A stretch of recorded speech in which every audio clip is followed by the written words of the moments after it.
الله تبارك وتعالى. أعوذ بالله من الشيطان الرجيم. بسم الله الرحمن الرحيم.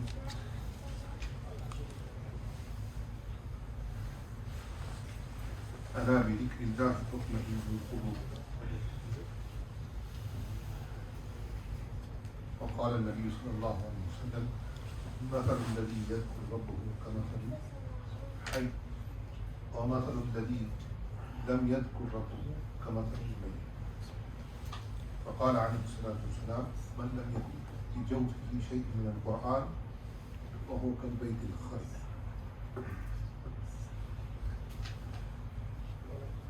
In America, there is a very common disease in all people. In all people meaning in all people who are American, white American, black American, Native American, in those who have made America their home, like us, who came from other countries, and we are living the American dream. But everybody has a problem. The problem is that most people are in depression. Some are in very heavy depression, and some are in little depression. Some are in, you can say 50-50 depression. But depression is very common. The person becomes depressed when he is not content. I'm not a doctor, but a person becomes depressed when he is not content. And a person who is content, generally he will not become depressed. Allah Tabaraka wa Ta'ala says, الَّذِينَ يَذْكُرُونَ اللَّهَ قِيَامًا وقعودا وعلى جنوبهم ويتفكرون في خلق السماوات والأرض. Those people who remember Allah subhanahu wa ta'ala qiyaman, when they're standing, and when they're standing in Salah, when they say Alhamdulillahi Rabbil Alameen, Allah Tabaraka wa Ta'ala says in the heavens, Hamidani Abdi. When he says Ar-Rahman Ar-Rahim, Allah Tabaraka wa Ta'ala says that Majjadani Abdi. And so on. Allah gives answer for every verse that we read in Surah Fatiha. Every word that we read in Surah Fatiha.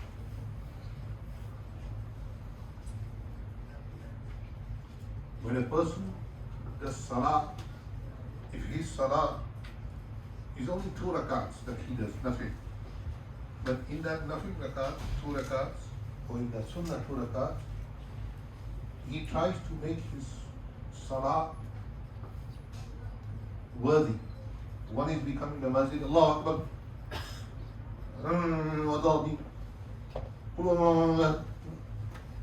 Ruku, get up, going to sujood, get up, going to sujood.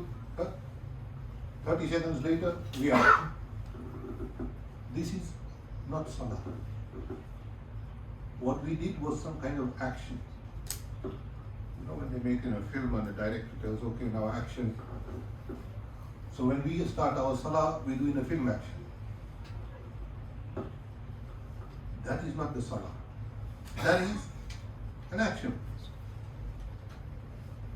But if a person recites only Surah Fatiha and Qul Huwallahu Ahad properly in 1 rakat, in the second rakat he only recites Surah Fatiha and Qul Huwallahu Ahad properly, no other surah, just Qul Huwallahu Ahad. And when he stands straight. When he goes to ruku, he does ruku properly. He does the tasbih in ruku. What is the tasbih in ruku? Subhana Rabbiyal Azim. Subhana Rabbiyal Azim. Subhana Rabbiyal Azim. When he says Sami Allahu liman hamida, even if he does not say Rabbana wa lakal hamd, when he says it, he stands straight. And then after saying Rabbana lakal hamdu wa lakal hamd, he says Allahu Akbar and he goes into sujood. And he goes into sujood in the manner that Rasulullah do sujood. Puts his knee first, then his hands, then he puts his forehead and his nose. And he only says Subhana Rabbiyal A'la 3 times. Then he says Allahu Akbar and he sits. Doesn't do any dua. There is dua between sujood. But he doesn't even say the dua. He goes back into sujood, Allahu Akbar. It will take him at least 1.5 minutes to do 2 rakats if he only reads Surah Fatiha and Surah Ikhlas. This is, but how many of us try that? Try that. Tomorrow morning when you do Sunnah or Fajr, try that. Or if Allah gives us tawfiq tonight, if you can do 2 rakats, try it. Nothing else, only what is necessity. And then ask Allah subhanahu wa ta'ala. Then ask Allah subhanahu wa ta'ala. And then see inside our heart is how content. Allah bi dhikrillahi tatma'innul qulub. You know, sometimes we're walking. From here to say foot down. From here to foot down, if we just do Subhanallah, Alhamdulillah, Allahu Akbar, we can finish 1 tasbih.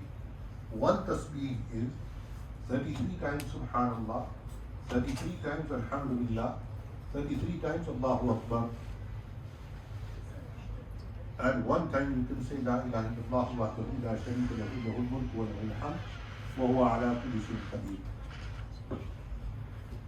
Then see how our heart starts to feel the contentness.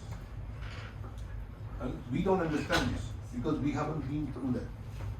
Alhamdulillah, we were born in Muslim households. Our parents, both of us, are Muslims. So we don't really know kufr as somebody who comes from kufr into Islam. Many years ago, about 1994, maybe 30 years ago, I went to Russia in Jama'ah. So we were walking on the street and there was a lady, she had a few bags of food in her hand and she was walking. When she saw us, we were ajib makhluk to her, we were ajib makhluk. Because they'd never seen people wearing shalwar kameez. And then you had people of different colors from different backgrounds. 3 Bengali brothers, 3 Pathan brothers. The Bengali brothers are small, the Pathan brothers are big. Then there was me and there was another brother and there were some other brothers. So she's looking at us that where these ajib makhluk come from. Then she started to cry. She started to cry profusely. You know what profusely means? Zaro qatar. You know when it rains heavy, she started crying like. So we got a little afraid also because we're in a foreign country, they might think that we threatened her. So there was a brother with us who knew Russian. So we asked her what's her problem. Does she need money? She said, no, I have money. You need food? She said, look, I have bags full of food. She said, why are you crying for? Look, Allah subhanahu wa ta'ala, even though we are so weak, we don't do much for Allah. But Allah subhanahu wa ta'ala put it in her heart that these people have content. She said, I want the happiness that you have. We as Muslims, we don't think about this. And because we say La ilaha illallah, Muhammadur Rasulullah, Allah has put content in our heart. If we don't understand it, that's our fault. But we have content in our heart. If you ask a Muslim who's in hospital, he should be a Muslim though. If you ask him or her, how are you? What do they say? Alhamdulillah. What do they say? Alhamdulillah. What is this? This is the content in our heart. So when we recite Quran, Nabi Sallallahu Alaihi Wasallam said, "Man lam yakun fi jawfihi shay'un min al-Quran, fahuwa kal-bayt al-khali." The person who in his stomach he has nothing of the Quran, it is like a house which is haunted, like a Khaleel. empty. When it's an empty house, it's haunted. And even if an aunt is walking, we think it's a jinn. And if a jinn came, then what would happen? So, our hearts are not content. But if we do zikr of Allah subhanahu wa ta'ala, our hearts will become content. People have all the money in the world, bank accounts full, but they still are looking for more. And if you ask them, how do you sleep? They say, I don't sleep well. And you go back home to Bangladesh, to Pakistan, to India, and you will see people sleeping on the roads. You kick them, and they still don't wake up. You kick them, and they say, hey, he turns around and he goes back to sleep. So who is better, sleeping on a bed of $10,000 and he doesn't sleep, and a person who sleeps on the ground and he doesn't even have a sheet on the ground but he sleeps? So who is better in life? We're going to say the one who sleeps on the $10,000 bed, but he doesn't sleep all night. Because he's thinking, my wife will rob me, my sons will rob me, my family will rob me, somebody will kill me for insurance, somebody will do this. So his whole night is in this. And the gharib fakir who has nothing, kal hoga, Allah dega. Tomorrow Allah will give, Allah knows best. So the life of the fakir in that sense is much better than the life of the amir who has no hope. He's always scared of everybody. So may Allah subhanahu wa ta'ala give us a life of content. Give us a life that we do zikr of Allah subhanahu wa ta'ala. We do tilawat of Quran. I walk every day, alhamdulillah, I walk 5 miles every day. Even in Ramadan, alhamdulillah. So I walk, when I walk I recite Quran. This is not that I'm doing fakhr, this is tahdith in ni'mah, just to explain how. I walk 5 miles, and if I don't walk one day, I feel like I have lost something. Because in that walk, I recite Quran. And the more I recite Quran, the more, alhamdulillah, I feel content.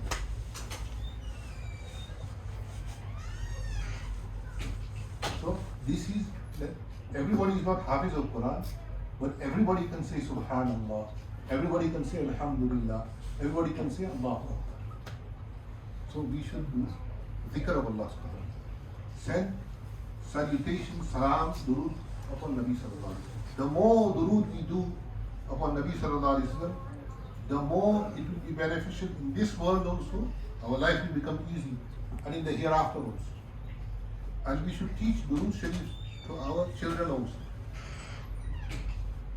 To our children also. The more in the household durood is done, the more rahmat of Allah subhanahu wa ta'ala will come inside. And the more we don't watch Bangla TV, ZTV, PTV, Jio, the more we are going to become Najio. Najio. People in the month of Ramadan, they argue in Imran Khan, this Khan, that Khan. Month of Ramadan is not about arguing about Imran Khan or Qadar Khan. Or month of Ramadan is about Quran. Then they go to such an extent they start talking about other people's wives. Na'udhu billahi min dhalik. This is the month of Ramadan for us? No. In Ramadan, do dhikr of Allah subhanahu wa ta'ala. If you don't have nothing to do, rest. Even if you sleep as a fasting person, inshallah you will get ajr as a fasting person sleep. But we cannot change the whole world's politics. We can have our own say. Everybody has an opinion. But ask Allah subhanahu wa ta'ala. Ask Allah to have rahmah, to have mercy upon the whole of mankind. This first ashara is of rahmah. Ask Allah subhanahu wa ta'ala to have, give us maghfirah, to forgive our sins. Ask Allah subhanahu wa ta'ala to save us, our children, our coming generations, our forefathers who were Muslim and Mu'min. All of us, the whole ummah from the fire of Jahannam. Because this is the heat of our stomach, inshallah, and the tear that we will shed for the sake of Allah, in the fear of Allah subhanahu wa ta'ala, will extinguish the fire of Jahannam. So my dear brothers and sisters, may Allah subhanahu wa ta'ala give us tawfiq to spend the month of Ramadan as it should be spent. MashaAllah, we give out in the path of Allah subhanahu wa ta'ala. Some people, if they have zakat, they should ask them aside of zakat. And do they need to give? MashaAllah, one brother called me today. He said he recently sold a property 2 months ago, 3 months ago. So he said, do I have to give zakat? I said, you can give zakat if you want to on the property that you sold, the money you got. But zakat is not due until 1 year from the time you sold the property. But if you give zakat in advance, that is better. So people should ask about zakat. People should ask about fasting masai. People should ask about these things. That will be beneficial, inshallah, here also in the hereafter. And again, I'm just reminding you that we have done this, that inshallah by this Ramadan, we want that 1,000 people give $1,000 so we can pay off the land and we can start the Masjid project. Also, to remind that inshallah, mashallah, most of you have already said that you will give iftar in the Masjid this month of Ramadan. There's about 3 places or 4 places left, 3 or 4 days left. But iftar doesn't mean just bringing the food. Iftar also you have to provide for the spoons, the plates, the cups, paper towel. Talk to Diaz Bhai or talk to Brother Kamal or the other Brother Kamal. MashaAllah, they put every night, they go much later than we all leave after Taraweeh. They're still here working and they're still here cleaning. So may Allah give them jazai khair. Nobody pays them. Allah will pay them. Allah will pay them. So my dear brothers and sisters, if you're going to give iftar, if you can't give iftar, no problem. You can give something in the masjid, water. You don't have to bring a whole pallet of water. You can bring one dozen, 24 case water. That also is. If you can't even bring that, don't worry. You can give one date to your partner who's sitting next to you. You can give them a date. That is also iftar. So everybody doesn't have to give iftar. But if you want to give iftar, mashallah, we're thankful to Allah subhanahu wa ta'ala first and foremost. In the last 2 years, if you came to the masjid, there used to be 2 people doing iftar here. In the first year, there was only me and one brother. We used to do iftar and we used to cry because there was nobody. But now, mashallah, may Allah subhanahu wa ta'ala remove COVID forever. It's gone, inshallah. So now, we should all come as a community and enjoy in the iftar. Jazakumullah.